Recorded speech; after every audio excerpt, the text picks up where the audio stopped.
Hi, welcome everyone. Thank you for joining us here today. We are going to start with some opening prayers. In the link below the YouTube video, there's a link below the YouTube video that has opening prayers document. We're going to start with three of the 7-line prayer to Guru Rinpoche. Guru Rinpoche is the founder of the Nyingma lineage from which these teachings come. And so we are praying for the blessing to fully understand and retain these teachings, to be able to, for these teachings to enter our mind and really sink in, and the ability to be able to put them into practice. And if you are not Buddhist, if you have another object of faith, then take this time to make those prayers to your object of faith so that you can apply these teachings to your practice. So we will sing this 7-line prayer 3 times in Tibetan. And if you're not used to Tibetan, it's perfectly fine to just say them in English on your own. Or again, if you have another object of faith, then please pray to your object of faith for the blessing to put these teachings into practice.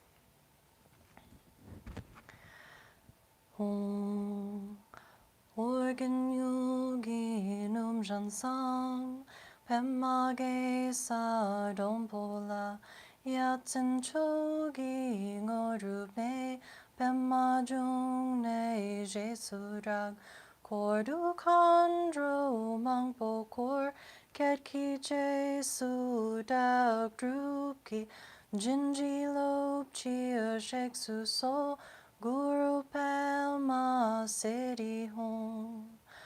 Organ Yogi Num Jansam Pemage Sa Dompola Yatsin Chogi Ngorupne Pemajung Ne Jesurak Kordu Kandro Mangpo Kor Ketki Jesu Dak Druki Jinji Lop Chia Shek Su So Guru Palma City Home. Organ Yogi Num Jansam Pemage Sa Dompola Yatsin Chogi Ngorupne Pemajung Ne Jesurak Kordu Kandro Mangpo Kor Ketki Jesu Dak Druki Jinji Lop Chia Shek Su So Guru Palma City Home. And then continuing on in this packet, we're going to do the next prayers 1 time each. Kunzando sem garab shiri sing pema kara jibani shunga sozo nupnak tatan gatsa so kate lama namla so adem. Ogmin chuki yingi podrana dusum sange kungi ngawonye drangsem toko ngonson tonzepe tawe lama namla so adem. For this one, there's a special mudra, but if you don't know it, it's okay. Sashi pochu chu ching me to cham rirab ning jini de gempadi sange zingdu mig de po wai droko nam da jing la cho par shok Tram Guru Ratna Mandala Putsa Mega Samudra Saparana Samaya Om.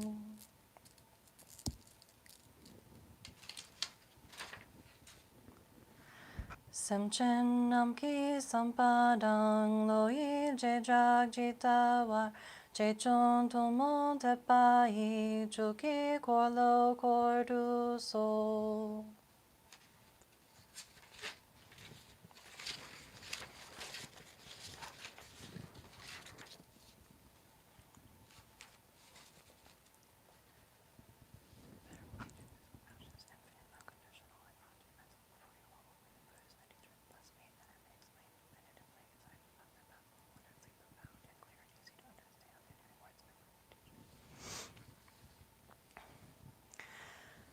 So let's take a moment to remember our motivation for being here today and to generate compassion. Whenever we begin an activity, we should begin by generating compassion for all sentient beings and establishing a pure motivation. This is especially true when we sit down to meditate or pray, or to listen to a Dharma talk, or pick up a book about the Dharma. But it's also true in any activity that we engage in. Our motivation determines the direction of our action, so we must begin by establishing the proper motivation. So let's take a moment to generate compassion and make the wish that what we learn today will bring a measurable benefit to ourselves and to all beings. Just take a moment.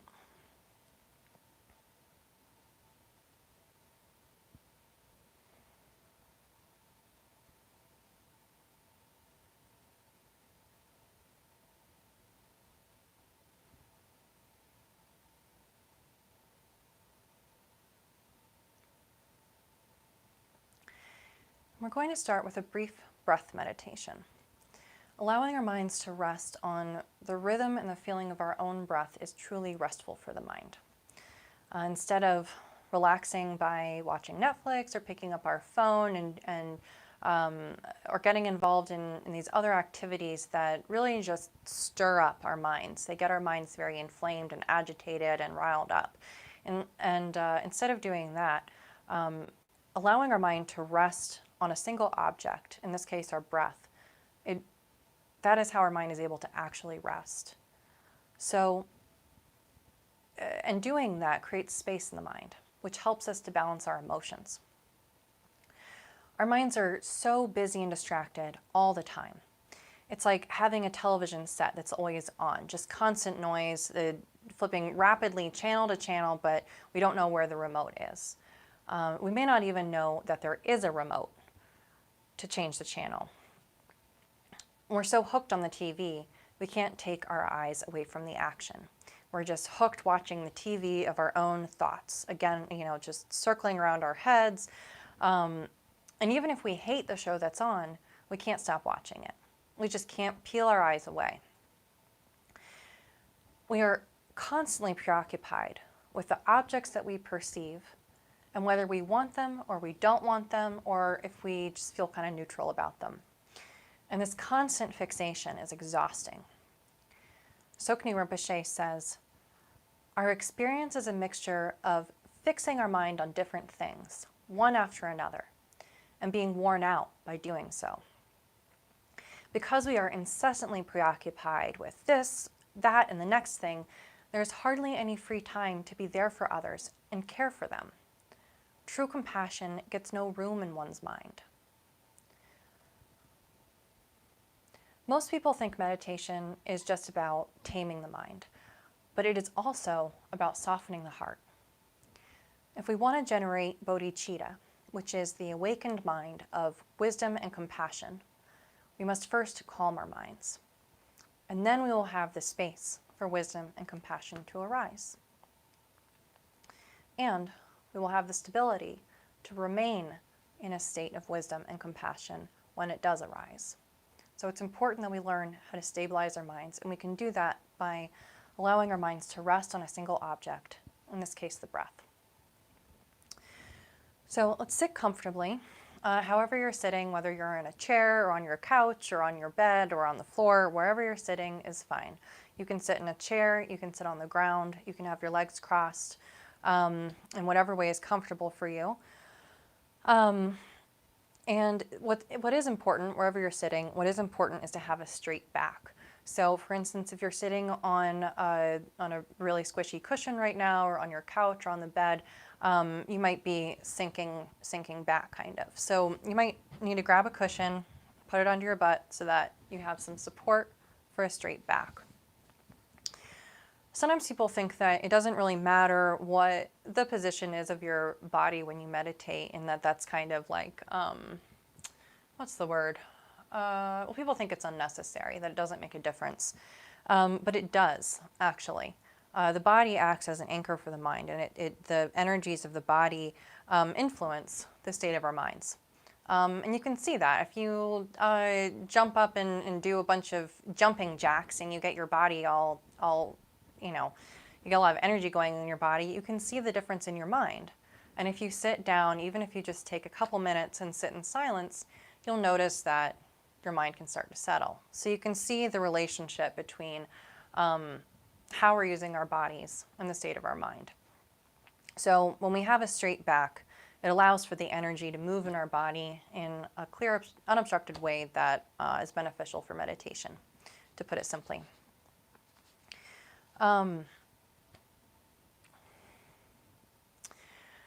So we're sitting with a straight back. You can place your hands in your lap, just gently relaxed. Traditionally, the right hand is held in the left hand with the thumbs lightly touching and with those hands held just right below your navel. This allows the shoulders to open up here and helps with our posture. You can also just have your hands relaxed on your knees or however is comfortable. So, to have your neck in a good position, we're usually on our phones and doing stuff like this. So that's a habit that we have that we need to unwind. You can roll your shoulders if you want, get comfortable. Make sure that your posture is nice and straight. And then keep your eyes semi-open, looking just downward, kind of following the bridge of your nose. And just find a space kind of maybe like a foot or so in front of you. Just find a space, just following the bridge of your nose to rest your eyes. Your eyes are open.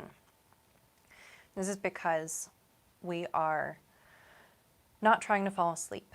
So we keep our eyes open to keep ourselves awake, and also because we're not trying to shut out the world. We're not trying to shut out the world. We are stabilizing the mind in a world of distraction, and we are softening our hearts so we can relate to the world. So we don't need to shut the world out in order to meditate.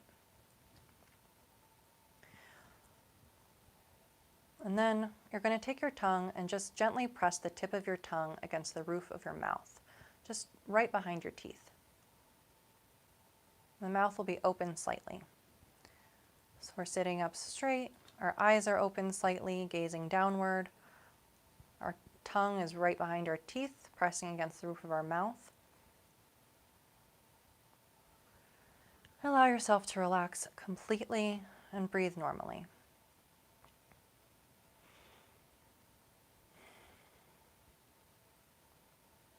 And put a very light attention on your breathing.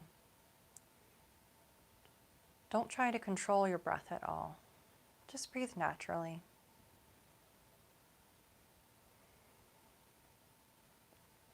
And put the most gossamer thin attention on your breath. It's like taking your pulse. You don't put any pressure on it, you just observe it. Your attention is like a feather, gently riding on the surface of your breath. Your ego doesn't want you to meditate, so it will try to distract you. You'll remember that you left the iron on. You'll have some brilliant idea. You'll have some awful, horrific thought come through your head. It doesn't matter what the thoughts are. Just disengage from them and return to your breath. You don't have to suppress your thoughts or stop thinking or try to replace your thoughts and think positive thoughts. Just let your thoughts be. Whatever thoughts that come through are okay, but they're going to go in one ear, out the other. Just let them pass on by. Your meditation is not lost by hearing your thoughts, but by following them down the road. So when you find yourself following a thought, just drop it and return to your breath. Your attention is like a feather, gently riding on the surface of your breath. And we are going to meditate for 5 minutes.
So how was that? Did you notice your mind getting distracted during your meditation?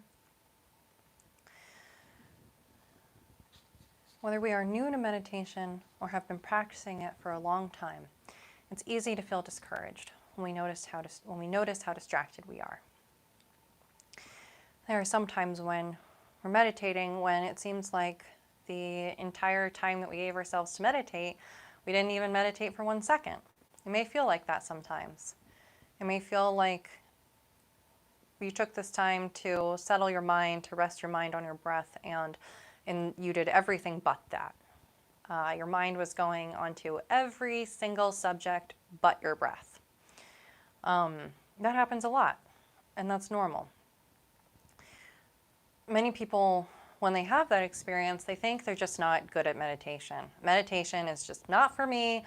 I think too many thoughts, and that's how it is. I just have a lot of thoughts, and people who meditate must not have so many thoughts. But that's not true. We actually, even though we all have our specific experience, the specific content of our thoughts, the specific content of our experiences may be unique, the general content of our experiences is not unique. We all have the same mind. We all have the same essence, which is the Buddha nature, and that essence is clouded by the same obscurations. We are all clouded by hatred, greed, ignorance, jealousy, pride, doubt, and lots of bad habits. So you're not unique in that. People sometimes want to be a special snowflake with their problems. None of your problems are special. We all have problems, and we all have the same problems at the root of it. Again, your problem in specificity may look different than someone else's, but the root of all our problems is the same. It's the fact that we have a lot of bad habits that obscure our true nature, which is pure, and it's just the pure primordial Buddha nature. So when we have these difficult times with meditation, and we're trying to meditate, we're trying to focus our minds, and it's just, wow, is it an uphill battle? Where we're trying to practice compassion or patience or generosity or anything that we're working on. We're trying to adopt a good habit. We have to remember that this is a new habit. Even if we think of ourselves as being generally kind people, we're not as kind as we think we are. And, or you think of yourself as a generous person, but you're not as generous as you think you are. We actually have quite a lot of practice being the opposite. We have a lot of practice being impatient. We have a lot of practice being angry. We have a lot of practice being self-centered and stingy. And we've practiced being this way since time out of mind. Not just within this lifetime, but in every lifetime prior to this. We have practiced all of these negative qualities, these negative habits. And the reason I know that everyone watching this has been practicing that, and that I have been practicing that, is that the Buddha taught it, and also that we're here in this experience. We're not enlightened yet. And the reason why we're not enlightened yet is because our enlightened nature is still clouded by these bad habits.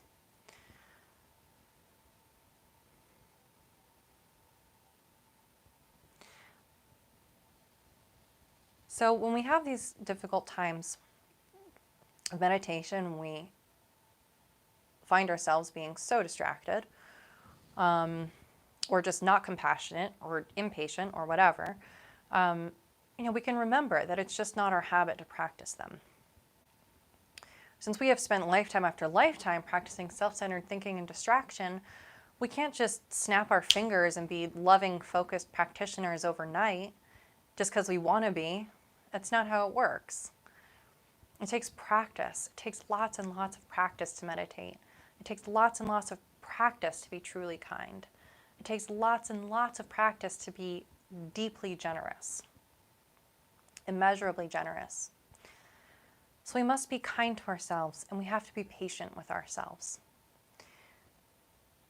Practice means falling off the horse and getting back on again and again and again. That's how you learn to ride a horse, right? You fall off it a bunch of times. No one's an expert at riding horses the first time they're put on a horse. It bucks, it throws you, you don't know what to do, you don't know how to keep your balance. Your muscles are not developed to hold you on the horse yet. You don't know. There's so much stuff that you have to learn, and you're going to fall.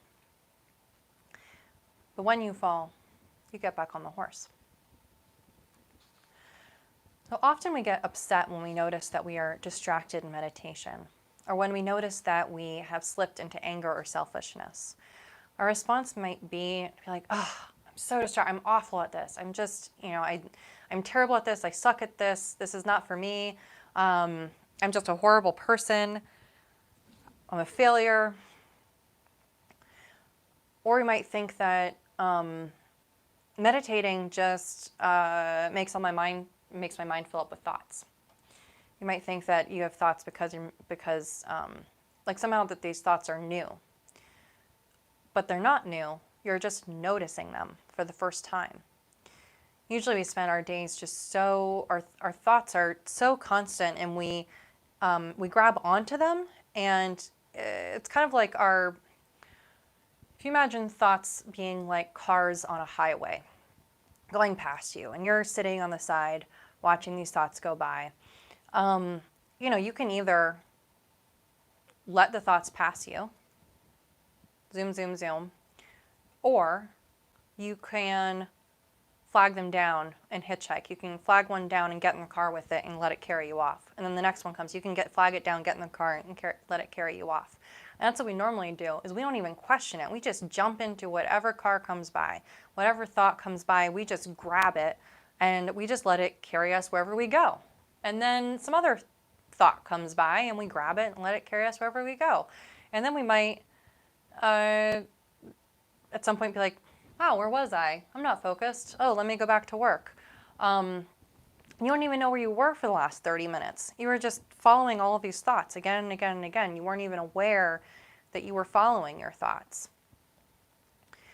So then when we practice meditation, and for the first time in our lives, we're finally trying to do something different than our normal habit of just passively allowing our thoughts to carry us away, we suddenly are just like, wow, oh my gosh, there's so many thoughts in here. Where did all these thoughts come from? This is absurd. Who has this many thoughts in their head? And then we get upset because we think, where did all these thoughts come from? But noticing is the first step. The fact that you're noticing all of those thoughts is a really good thing. It's a really good thing that you're noticing how distracted you are. It can feel frustrating when you want to meditate and you keep thinking of the work you have to do and the people you have to call and the thing you should have said better that you didn't say quite right. And but you do that all the time. It's nothing new. You've been doing that all the time, your whole life and every lifetime before that. And now you're finally paying attention and you're starting to see what your state of existence is like. So this is great. Now you know what you're working with. You can think of how many times you've been a total jerk and not noticed it before. And then you start noticing how much of a jerk you are. It's awful and it's great because now you know. Now you know the ways in which you're messing up and you can address them. And so noticing it is an improvement. This is the first step, is bringing awareness to our experience and our behavior. If we don't notice what we're doing wrong, we have no opportunity to improve it. So this is great. This is great that we're noticing what's going wrong.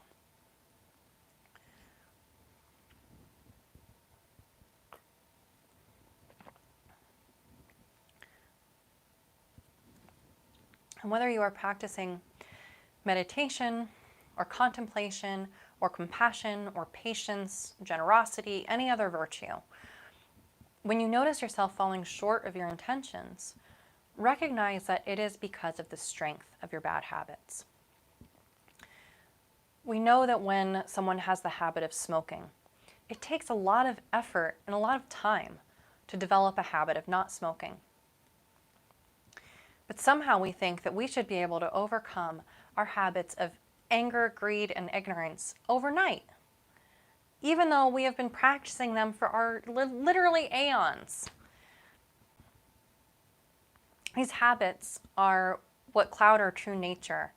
They obscure our pure primordial Buddha nature.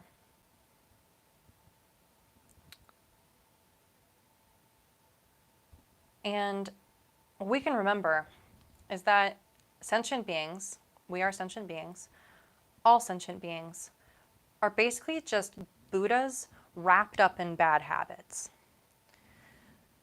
So you can't see that there's a Buddha under there. But if you cleared away all the bad habits, you are Buddha. So since we're not Buddhas yet, we're still sentient beings. By definition, that means we have bad habits. So we have to kind of start with that level of acceptance, of accepting where we are, that we are sentient beings, and that means we have bad habits. That's the case. It's okay that you're not perfect. It's okay that you have bad habits. That's why we're here, trying to transform our bad habits into better ones. So instead of thinking, I'm so good or I'm so bad, instead think, this is my habit. And actually, it's good to think about that whether we are, whether we're beating ourselves up for being bad at something or whether we're getting really puffed up about being good at something. Either way, it's just a habit. The things you're bad at or the things that you're, like you've got lots of anger. Let's say you've got a real issue with anger. Okay, that's your habit. And if you're really good at patience, well, that's your habit too. That's good. You've practiced a good habit, and that's why you have patience. But it hasn't been given to you by someone. It's not just, oh, she's lucky, she's so patient. Meanwhile, I'm over here with all my anger. It's not anything other than the habits that you have built up.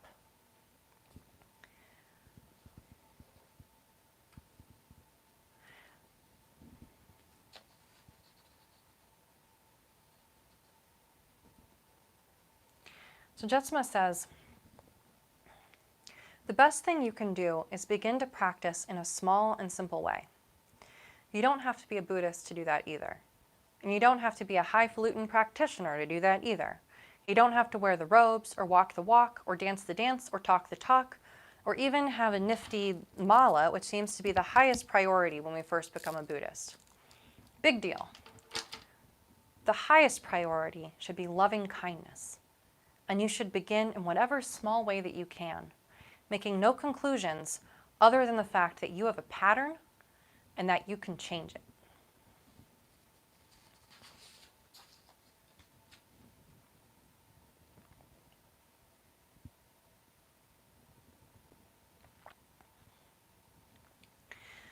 So when you make a mistake, when you notice yourself making a mistake, that's like falling off the horse. And when you fall off the horse, you just get right back on it. You notice your mistake, confess it in your mind, and recommit to your practice. Whatever it is that you're practicing, whether it's meditation or compassion or generosity, confess that you fell short of that, you made a mistake, and recommit. So normally what we do when we mess up is we want to make a big deal out of it. We think horrible things about ourselves. We think, I'm not a compassionate person, I'm not good, I'm bad, I'm hopeless, I'm helpless, I've totally blown it. And we give up. But you can't give up. You begin to form all of these exaggerated conclusions based on what has just happened. And you don't need to do that. Jetsama says, if you could approach yourself in a relaxed way, moment by moment, and you did practice bodhicitta, that is the enlightened mind of wisdom and compassion, and you did practice bodhicitta for a certain period of time, then when you really, really blow it, there would be no inner tension to prevent you from simply going back to the bodhicitta. What you've done is expressed both of your habits, your new one, which is difficult, and your old one, which is easy, and you can fall into it at any time you don't practice your new one. It doesn't mean anything. It only means that you're expressing both habits, and at every given moment you have a choice. You can practice bodhicitta the very next moment right after you've blown it. And she continues, and you should, because the best way to prevent blowing it again is to climb right back on that horse and make restitution. That's the best way to get right back on it. If you don't do that, you carry a tremendous burden as a spiritual person, the burden of hypocrisy. You feel like a hypocrite.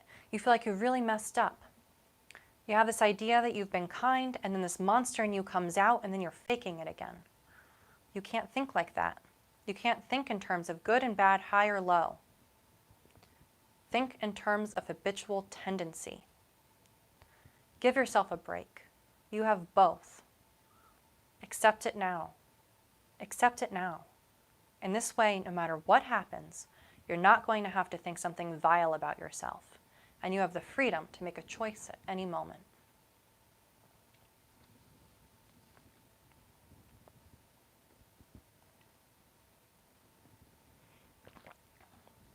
We think somehow that beating ourselves up when we mess up, that's somehow going to help us. But I think we have to be really careful about that too, because if you look at what that habit is of, when you mess up and then you want to kick yourself and tell yourself you're a horrible person and blah, blah, blah. Well, what is the habit that you are practicing when you're doing that? You are, for one thing, you're all wrapped up in how this failure defines you. Now, I am a failure. Me. Because all that matters is what I am. How do I define myself? Am I good at this or am I bad at this? So the Buddha has taught that focusing on myself is not going to make me happy. And it's not going to help anyone else either, really. So that's the first thing that we're doing. That's one thing that we're doing when we're trying to beat ourselves up for our failures, is we're really just, again, practicing that habit of focusing on ourselves and defining ourselves as separate from others, and defining ourselves by everything other than our true nature, which is our Buddha nature. You are not your habits. You're not your bad habits. Your true nature is your Buddha nature.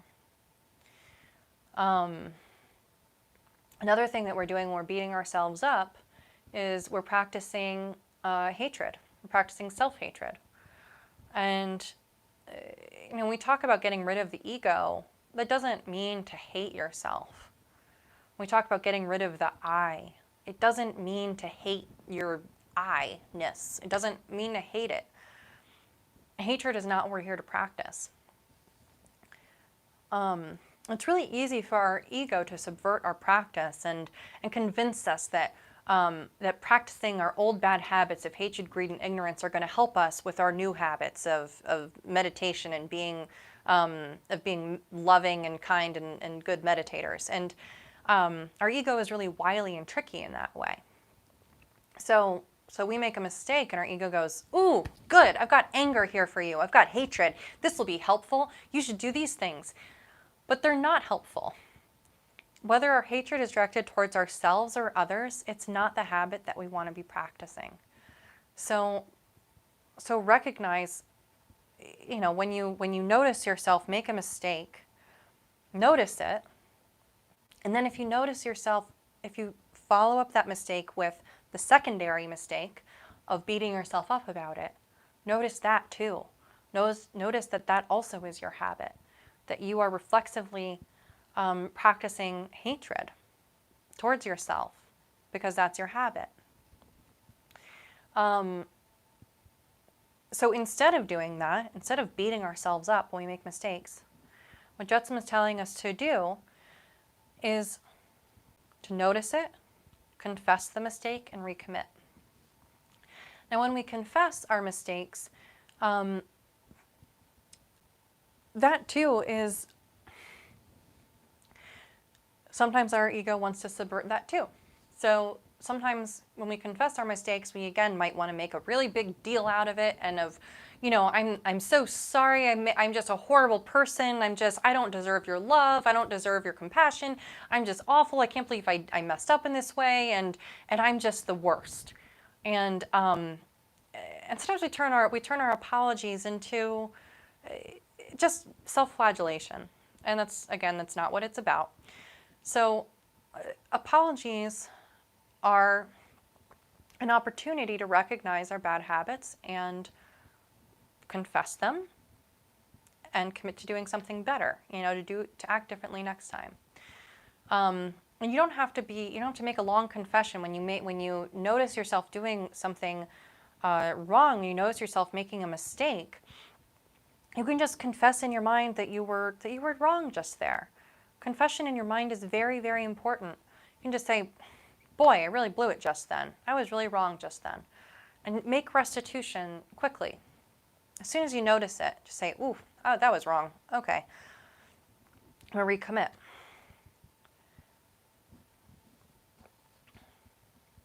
Sometimes we have a kind of pride that says we're going to look like a jerk if we say to someone that we were just mean to, if we say, well, I've really been trying to practice generosity, and I realized that I was not generous to you at all, and what I just did was pretty sleazy, and so I'd like to ask you if there's anything I can do for you. Most of us have too much pride to do that, but it's the right thing to do. And Jetsama says that you'll feel like a new person when you begin to do that. It's like if you imagine a pile of pebbles that are your bad habits, and you have a pile of pebbles that are your good habits. If you imagine these on a scale, we have a lot of bad habits and not so many good habits. Well, this bad habit scale is very heavy, and this one's not so heavy. So then when we practice generosity or patience or compassion or anything, we put some pebbles in the good side of the scale, right? And so those start to tilt. And then we practice some bad habits, and that side gets heavy. We practice some good habits. This side gets a little heavier, right? So we're just trying to tip the scales. And when we confess, when we notice an already established non-virtuous habit, and we confess it and make restitution, that is not just a pebble going into the pile. It's actually like a boulder going into the pile of good habits. Because that confession, that restitution, is directly working with the bad habit. It's not just putting in one bad habit, putting in one good habit. It's when you notice that, you put that bad habit pebble down, and you are picking it up and saying, that's not what I want to be doing. And it's like a boulder going into this pile of good habits. It is even stronger. It's a stronger force in changing our habits. So it's incredibly important to notice when we mess up, to confess it, and recommit. And confession doesn't have to be a big thing. You can do it in your mind just anytime you're like, oh, didn't say that right. And you can confess. You can imagine a Buddha in front of you. You can imagine, if you know how to do the practice, the 4 powers of purification. If you know who the Buddha Vajrasattva is, you can imagine you can visualize Vajrasattva. You can say Vajrasattva mantra. But if you don't know these things, you can also just notice when you mess up, confess it. If it's something no one else notices, and just confess it in your mind. If you hurt someone else, tell them you're sorry, and recommit to the way that you want to be acting. Recommit to the good habits. And we can accept right now that we are bound to blow it. We're bound to blow it. We are sentient beings. We're wrapped in bad habits. We are going to make mistakes. So we can prepare ourselves for that by saying, as a sentient being, I will probably blow it again. And when I do, I'm going to get right back on the horse and I'm going to make restitution, and I'm not going to form any conclusions about myself. I'm going to let my mind relax and get right back on the horse by practicing bodhicitta in the very next moment and confess in your mind that you were wrong just there. So if you're practicing bodhicitta and you fall off that horse, just get right back on, practice bodhicitta. If you're meditating on your breath and you fall off, you get distracted, just go, oops, come right back to your breath. Just drop it, come back to your breath, come back to your compassion, come back to your patience, come back to your generosity. Just confess and come back. And Jetsama says, can you imagine living without the burden of guilt or the burden of the false assumption that you are a bad person? You'd have so much spare time on your hands.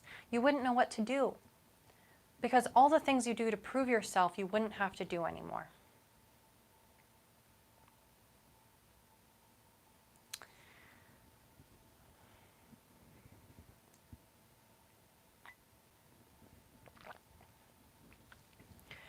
So, and sometimes we think, there's this phrase, practice makes perfect, and it might have a sense that well, I get that I have to practice to get better at something, but we may think our practice is so hopeless that it's not even worth it. What I'm practicing is just, I can't practice meditation because I'm so distracted. I'm not really, it's not going to improve anything because my practice is so bad. I'm just practicing bad meditation.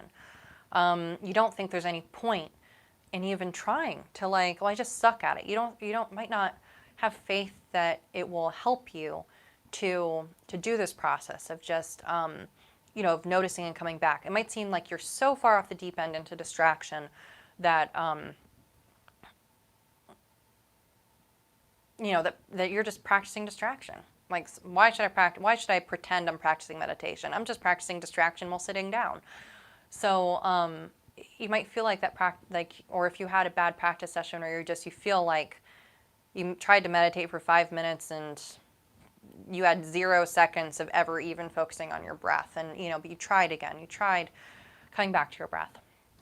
As long as you are trying to come back to your breath, or trying to come back to your compassion, or whatever it is the focus is of your practice in this moment, as long as you are trying to return to it, noticing when you mess up and returning to it, even if that is every single second. Oops, I messed up. Oops, I messed up. Oops, I messed up.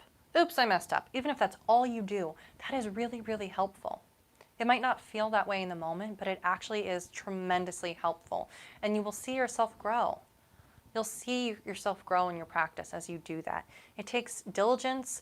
It is frustrating, and it's okay. It is really helpful, though, when you continue to come back to it. Years and years ago, I used to dance. And I remember when I was learning how to do a double pirouette, I remember having this one particular class, one particular ballet class just stands out in my mind as being just an awful afternoon. And it was like I had never danced before. I had no balance. And it was like I just kept trying to do this double pirouette and I just kept falling. I would fall, it didn't seem to matter what I did in the moment. I would be like, okay, so I'm falling this way. Let me compensate this way. Let me do this. Let me do that. And I just fell again and again and again and again and again. It was like an hour-and-a-half class. All I did was fall. It was the most, all I did was just fail at doing this pirouette. It was so frustrating.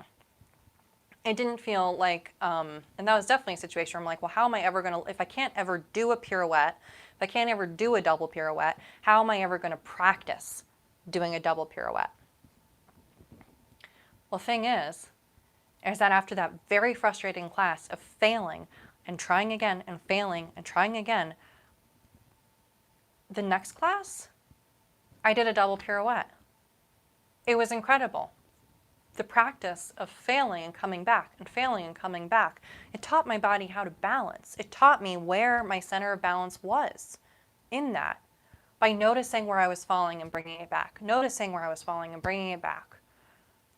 that practice of the falling and bringing it back, that was probably the best practice session. That was one of the best dance classes I ever had. It was one of the most effective ones. It helped me actually learn how to do it. I felt like I was never going to be any good at it, considering how much I was failing. How could practice at failing at something be helpful? But it's practicing getting up after failure. That's helpful. The practice of recommitting, that is helpful.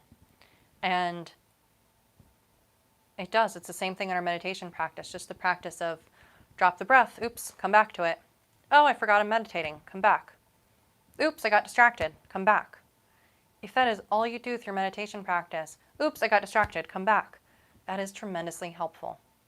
And after a lot of practice of doing that, you'll be able to focus on your breath for a second, and then 2 seconds, and then 3 seconds. And you just build from there.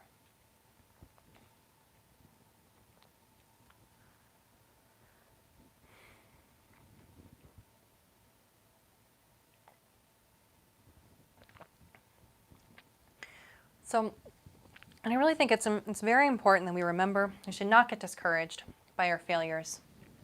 Our bad habits do not define us. You are not your bad habits. You are your Buddha nature. And no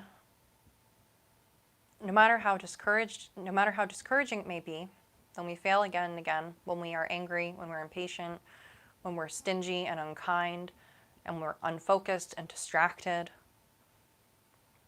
it never means you're hopeless. You always have hope, and you can always improve, because your primordial nature is your Buddha nature, and you just have to dust it off. And when you notice all of those bad things, you're just noticing that there's dust on this diamond. Just like when you're cleaning your house, you notice that your rug is dirty. Does that mean your rug is ruined? No, it means it's time to vacuum. It's okay, but if you didn't notice it, you wouldn't vacuum. So it's good you're noticing the dust that is obscuring your diamond, your Buddha nature diamond. It's good. So I think I want to share this quote from the Dalai Lama.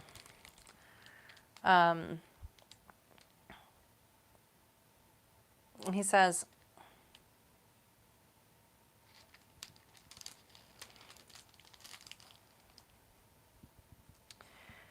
that even the tiniest insect can attain enlightenment if it makes the effort. So, when we think that we're just hopeless, we can't do it, I'm not worthwhile, just remember, the Dalai Lama says that all of us have the potential for Buddhahood. He says the ultimate nature of the mind, though not something tangible, is present in each one of us, even when it is obscured. Because of this, even the tiniest insect can attain enlightenment if it makes the effort. And he quotes, and Shantideva says, "Oh, but how could I become enlightened? Do not be depressed by thoughts like these.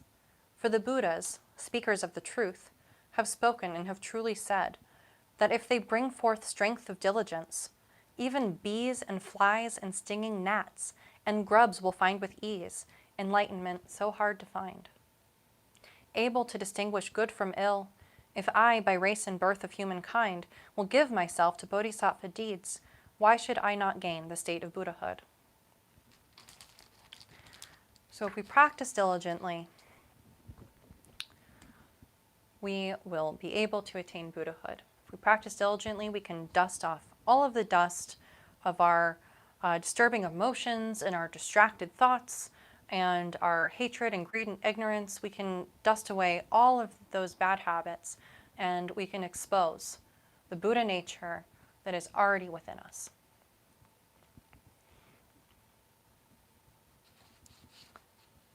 And we should remember that the fact that we are falling, that we constantly fall, we fall off of our horse, that's because we are a sentient being, and we've got lots of bad habits.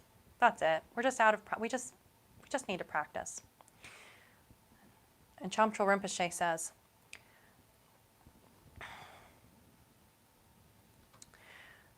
"We do not have to create the sun in order to see it. We just have to wait until the clouds have gone. Likewise, we do not have to create emptiness as it has always been the nature of reality. We just have to get rid of our layers of obscurations that cover our pure awareness, that prevent a non-dual experience of reality. In other words, once these layers of obscurations are gone, one will experience the indivisibility of pure awareness and emptiness. That is the reason why this primordially pure awareness is also known as Buddha nature. Because when you never fall from this state, you are a Buddha. You are awake to reality.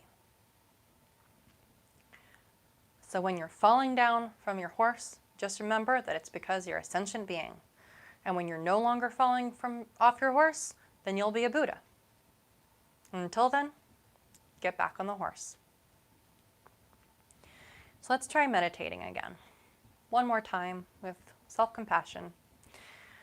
So sit with a straight back, hands in your lap.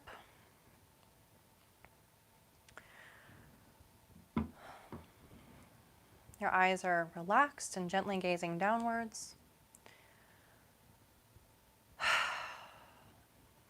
Allow yourself to relax completely and breathe naturally.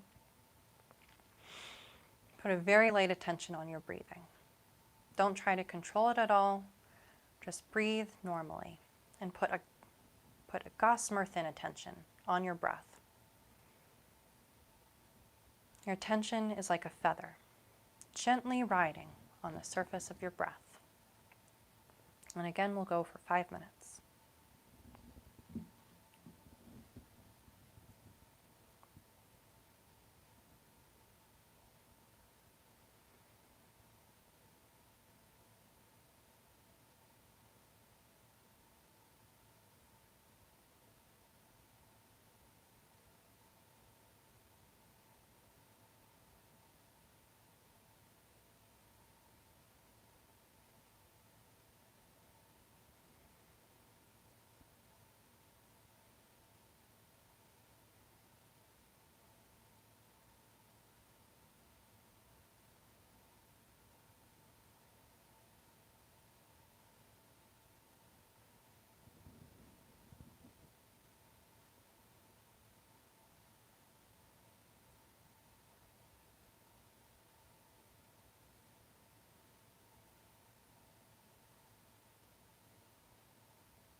And always, at the end of your practice, remember to dedicate the merit for the benefit of all beings. So we'll say the meditation prayer, we'll say the dedication prayer that is at the end of the prayers. By this effort, may all sentient beings be free of suffering. May their minds be filled with the nectar of virtue. In this way, may all causes resulting in suffering be extinguished, and only the light of compassion shine throughout all realms.